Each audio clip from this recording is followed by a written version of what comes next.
The FPS issue. So generally with PC gamers, when they get into PC gaming, first of all, they don't really care too much about FPS.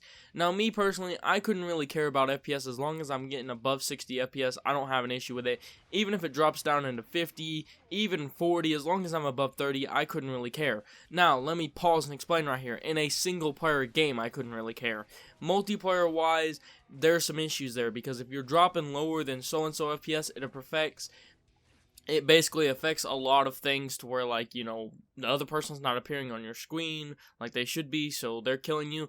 Different things like that. Also, sorry if I sound a little bit weird. I'm a little bit sick right now. But, okay, FPS is not everything. And the big issue with PC gamers is they get into PC gaming, then all they want is more FPS, more FPS, more FPS. And they only upgrade their computer thinking more FPS, more FPS. Now, I am not thinking that way. As long as I'm above 50 to 60 frames, I couldn't really care if I have like 160, 200, whatever. Okay, alright? The thing you want is you want a good balance between FPS and graphics wise. Because you can get amazing FPS by just turning all of the settings down, but then the game will look like shit. Me personally, I just leave it on medium to high settings, whatever the game automatically sets itself to, unless it sets it to not 1080p, then I change that, and then I'm good to go. I get pretty good FPS and etc. I don't do a lot of benchmarking with my games, and let me explain why.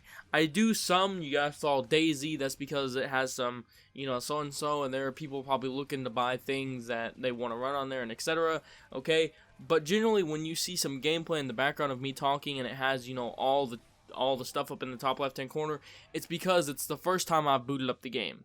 And generally the reason why I use that is if a game does not have an in-game benchmarking. I want to know what FPS I'm getting, you know, if I'm dropping any. And the reason being why is because I want to know if I'm dropping any, because it affects the performance in a multiplayer game. But it's really not that big. You do not need more FPS. If you're sitting here getting easily over 60 FPS with no issues, not dropping below it at all, or easily over 100 FPS, you don't need more frames. I'm sorry to tell you that, but you do not. And generally with PC gamers, they just want more and more and more and more. They want to be able to easily run 150 frames on all games, ultra settings, no issues at all, and they even want more frames with that as well.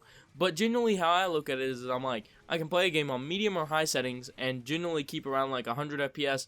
I'm good. I don't need any more. Because when it comes down to it, a single player game, we're talking about single player here, that's not really like, it's not gonna affect too much of like, you know, so and so. As long as you're above 60 FPS, it doesn't really matter, to be 100% honest. But that's it. I hope you guys enjoyed the video. Let me know what you guys think about this in the comment section below. And if you're a PC gamer, if you sit here and you play PC games, what do you guys think? Do you want a lot of FPS, or do you want a good balance? You know, do you want good graphics with good FPS? I know me and Knots, we personally like to have good graphics and a good balance of FPS. We'll sacrifice some things, turn some things to low to have a good amount of FPS to make sure that we stay above so-and-so FPS. But that's it. I hope you guys enjoyed the video, and I'll see you guys later.